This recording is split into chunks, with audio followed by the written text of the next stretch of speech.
Dans le matériel à avoir, j'avais mis en option le craft gommé. C'est vrai que lorsqu'on fait des travaux plus élaborés en carton, on utilise le craft gommé.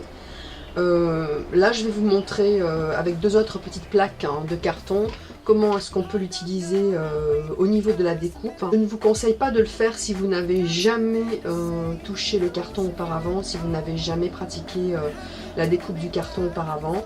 Mais ce qu'il est possible, c'est d'assembler les plaques de carton ensemble avec le craft gommé afin de pouvoir couper toutes les plaques ensemble. En l'occurrence, si vous vous sentez suffisamment à l'aise, étant donné que là, votre façade antérieure, c'est-à-dire le devant, et la façade de profil intermédiaire sera d'une simple cannelure.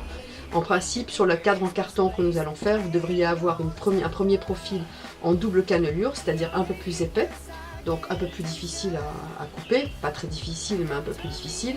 Et l'intermédiaire qui va recevoir la photo sera un simple cannelure, donc suffisamment fin.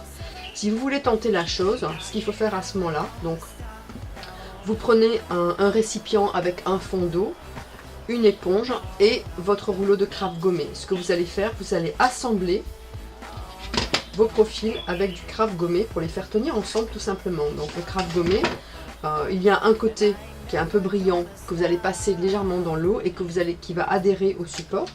Donc vous le passez un petit peu sur l'éponge. Et ensuite, vous ajustez vos profils. Alors prenez soin de voir que vos cannelures sont toujours à la verticale pour que l'on puisse couper dans le bon sens. Et vous allez tout simplement assembler les profils ensemble. Une fois là et à l'arrière. Vous faites ça aux quatre coins.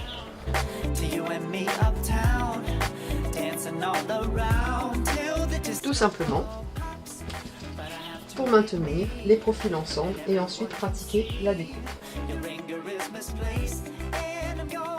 Lorsqu'on crée des meubles en carton, en général on fonctionne avec un minimum de 3 profils et à ce moment-là on assemble les 3 profils ensemble. Ce qui sera plus facile, c'est que en fait, lorsqu'on sera sur des meubles en carton ou des objets plus conséquents, et bien en fait la découpe se fait rarement en cutter, elle se fait plutôt à la scie sauteuse, ce qui permet d'avoir les cartons assemblés et de passer la lame plus rapidement. Et ensuite il ne vous reste plus qu'à apposer votre gabarit, le tracer et couper les deux profils ensemble.